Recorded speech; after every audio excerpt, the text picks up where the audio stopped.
नमस्कार दोस्तों ये कहानी जो मैं आज आपसे बांट रहा हूँ, ये ऑस्ट्रेलिया का एक शहर है सिडनी। आपने सुना होगा आजकल मेलबोर्न और सिडनी दोनों शहरों का जिक्र ज़्यादा होता है।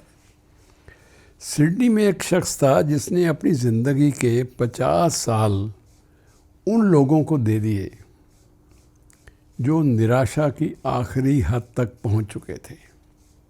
थोड़ा सा आपको और बता दूं सिडनी के बारे में।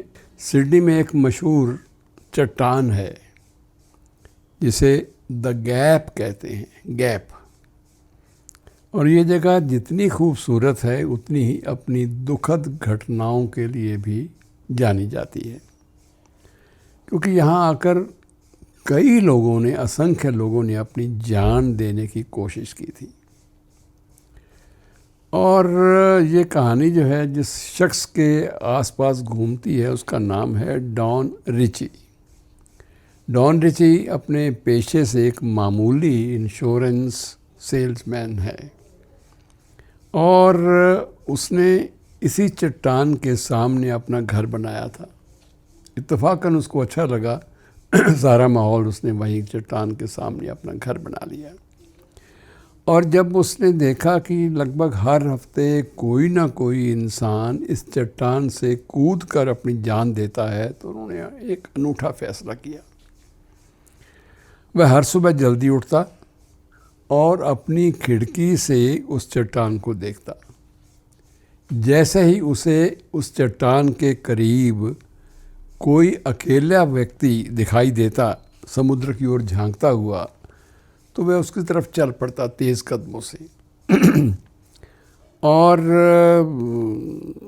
ना तो चिल्लाता बचाओ भाई बच जाओ, ये भी कुछ नहीं करना, ना सुबह धमकी देता और ना ही पुलिस को फ़ोन करता। तीनों काम नहीं करता। तीनों काम कर सकता था लेकिन तीनों कामों से उसने परहेज़ रखा अपने प्रयोग की खातिर। और वो खाली हाथ चेहरे पर एक मुस्कान लिए हुए उस इंसान के करीब चला जाता और बड़े प्यार से पूछता कि दोस्त, क्या तुम मेरे साथ एक कप चाय का नहीं पी सकते? बड़े प्यार के साथ।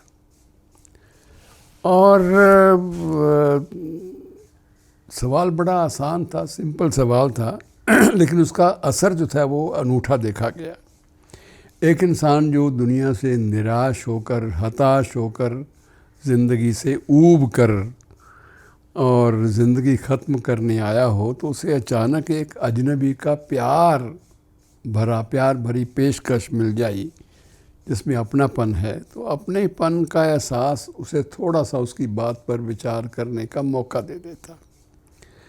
तो वह उठकर सोचता कि चलो जीवन तो ख़त्म करना ही है, उससे पहले जो प्यार बांट रहा है इस शख्स के घर पे क्यों ना चला जाए। और वो रिंची के घर उसके साथ चला जाता है आखिरी एक कप चाय का पीने के लिए। और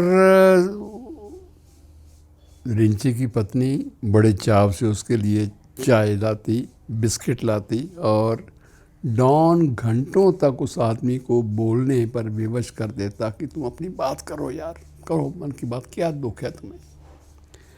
और लेकिन डॉन का ये ध्यान रखता था इस बात का कि वो किसी को कोई उपदेश नहीं देता था कि ये नहीं करना चाहिए, वो नहीं करना चाहिए, ऐसा कुछ नहीं। अक्सर इतना ही काफ़ी होता है। और डॉन ये कहता है कि मेरा ये प्रयोग 100% सफल रहा। और उस दिन के बाद सरकारी आंकड़ों और डॉन रिची द्वारा दिए गए विवरण के अनुसार उसने 160 जानें बचाई, 160। और पुलिस का कहना है, परिवार का कहना है, तो उसने तो 160 बंदों की जानें बचाई। लेकिन हमें लगता है कि ये आंकड़ा जो है ये लगभग 500 तक पहुंच चुका था और उसको भी पता नहीं चलता था। पता इसलिए नहीं चलता था कि वह बहुत ज़्यादा इन चीज़ों को रिकॉर्ड में लाना या इन चीज़ों पर को फ़ख्र करना, गर्व करना, ये उसकी फितरत में नहीं था, उसकी सोच में नहीं था। और रिची ने ये सब किया मित्रों बिना किसी वेतन के, बिना किसी लोभ लालच के और बिना किसी शोहरत की इच्छा किए हुए। तीनों बातें उसके जहन में नहीं आई थी।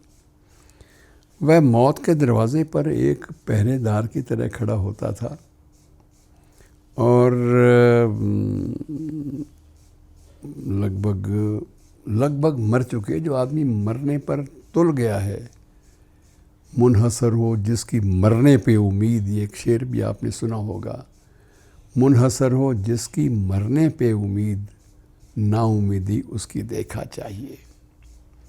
तो ये एक नाउमीदी जो है बदल जाती है जिन लोगों ने ख़ुदकशी का फ़ैसला किया होता है, अपने आप को ख़त्म करने का फ़ैसला किया होता है, तो ये लगभग वो वापस लौट आते हैं। और अब 86 साल की उम्र में डॉन रिची भी चल बसे, लेकिन उस शख्स को याद किया जाता है तो आज भी उसके याद के बारे में कहा जाता है कि ये तो खाई का फरिश्ता था, ये उस गैप का फरिश्ता, गैप के खाई के फरिश्ते के रूप में उसे आज भी वहाँ याद किया जाता है। तो मित्रों, ये एक मशक्क़त है, एक कमिटमेंट है, एक प्रतिबद्धता है, जिससे आपको ये सीख भी मिलती है कि डूबते हुए इंसान को किसी रेस्क्यू ऑपरेशन की ज़रूरत नहीं पड़ती। किसी भी डूबते हुए इंसान को रेस्क्यू ऑपरेशन की ज़रूरत महसूस ही नहीं होती।